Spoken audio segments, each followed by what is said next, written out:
is poppin'? Squad, it's your boy Jesimein, and I apologize in advance. I'm losing my voice. Don't ask me why. I have no idea. But I'm gonna get this build video done for you guys today, man. We got a hybrid build, man. I know we haven't seen these in a minute, man, but ever since Predator Mark got its little L, you know what I'm saying, these builds have been coming up, and I've been having a lot of fun with this one. So I'm gonna show this for you guys. This is a Predator and Banshee hybrid. Let's get it. So you guys see off the top, 437 firepower. This build is not a joke. It will hit. It will melt. The equivalent, I feel, is if you're a striker player and you have around 60 stacks, that's the damage I feel that this puts out, somewhere around there, just roughly. The toughness is 525, solid over 500k. You guys know on my builds, I try to make sure they're over that 500k mark minimum because a lot of damage is being put out by these builds. Skill power, who cares? Going into my house, same thing. Vicious, deadly. You guys know the drill. I use this combination with every build. So just for future reference, anybody who keeps asking me how come I don't have any different houses, this is my favorite version of the house, and I don't know. I just like it. My secondary is a showstopper. And the reason I use a showstopper is because obviously people have been going ham with it. But to be honest, I just use it because it does a lot of damage really fast against NPCs. I have Predatory on it just to get that heal over time. And that's pretty much the only reason I use it. Other than that, I would use my lightweight M4, which does the same thing. But I just feel like the showstopper works really, really good with NPCs because it staggers them. I can just focus them and end it real quick. So. And my pistol, people have been asking me why I've been running a blue pistol. It's just to get cool-headed at a low cost. As you can see, cool-headed only takes 522 electronics. On the pistol, it does the same amount as it would on a high-end. The difference is that you need a lot more on a high-end build versus having it on a blue pistol. So make sure you go get you a super low-quality pistol, get you cool-headed, go get those headshots to get your ult back because you do not have cooldowns that my last build would have. So you need to make up with it somewhere, especially when you're going for your ult. Let's get into the build.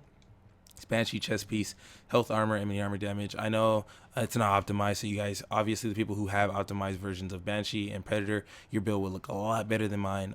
I don't really use them that much, so I didn't put in the time to optimize them. But as you can see, it does look amazing even without that. So I have health and mini armor damage, ammo capacity, which really doesn't matter on this build because you get unlimited ammo due to the 4-piece ability. And a lot of people are going to ask me, well, you want to get that extra 5? No, there's no point. Yes, you can easily change this and run like a Savage Glove, 5-piece bench, or whatever you want to do. But I wanted to mix in the two pieces to kind of make a hybrid build that we haven't had in a long time. So going into my mask, firearms mask with crit chance. Going down into the mod is a firearms with health. Let me go back in this one. You guys see 2 firearms with health. My knee pads, roll for health and stamina, nothing fancy. Going down into the mods, firearms with health with first aid self-heal. I pretty much run this base across all of my builds. First aid self-heal is the best performance mod in my opinion, especially in this meta, especially if you're not running any other build that's giving you sustainability. You need that first aid self-heal as much as possible. So going to Ninjabike backpack, man, we haven't seen one of these in a long time. It's kind of crazy. I have crit damage rolled on this just to get maximum damage output. I can easily roll health and it will still hit, but I will have, I don't know, around 540 something toughness. So if you feel a little bit more safe running that high of toughness, feel free. It works just as fine. You still will be able to hit over 20k crits no matter what. So make sure you think about that when you're speccing your build. My performance mods, first aid self-heal, firearms with health. My gloves, nothing too fancy. Terrible roll for armor, as you can see. So I have a lot of room for improvement if I do plan on moving up in this build and optimizing it. But I have crit damage, SMG damage, crit chance with stamina. And a lot of people should have half of this build because a lot of people use Predator's Mark. So you can kind of just throw that in the mix and you already have your optimization good. So, and in my holster, nothing fancy. Obviously, roll for health. And of course trying to get as optimized as close as possible. So the reason the build works so good is because you get your 10% damage out of cover, you get your rogue percent buff whenever you are rogue and whenever you're not rogue towards rogues, and of course obviously it increases 20. Like let's say you get killed by a rogue, you get a 20% damage boost on top of this, so you will melt.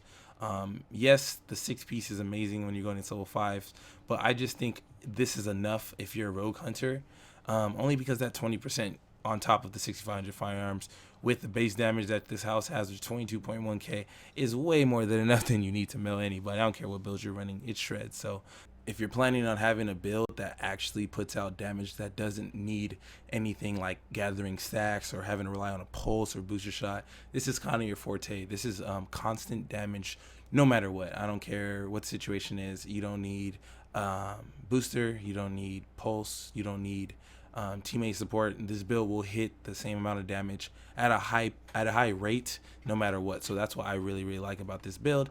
Obviously with Predator's Mark you get the reload speed, which is also amazing. Don't ever sleep on reload speed.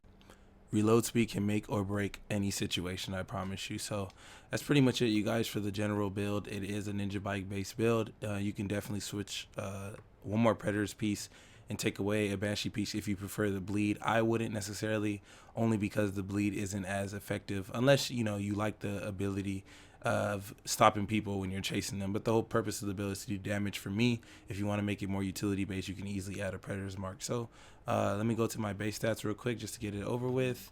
Crit chance at 47%, crit damage at 119, headshot at 62, going down to my enemy armor damage at 6%, max health 356, armor at 32%. And yeah, so that's pretty much it, you guys. You can run whatever abilities you want. That's all preference based. I would say go with booster and support station, and as far as talents, it's the same base ones. Run precision because you can get the maximum damage output of the build. So yeah, thank you guys so much. Enjoy the little gameplay I do have with it. I plan on tweaking this build a little more, and if I can get a better version, I'll release it to you guys. But for that, enjoy. Thank you guys so much for watching. Your boy is out.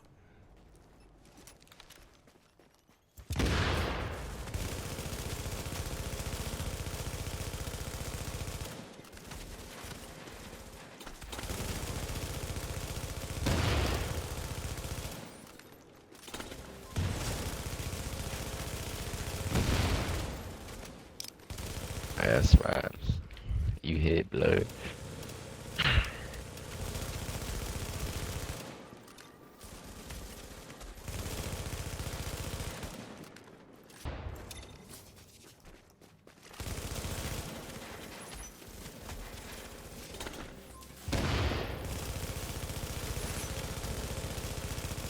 I'm sending you a location. Reach it and your manhunt will be clear.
But it's totally up to you. I don't really care. I don't play the game a whole lot, and I just wanted to level up, so.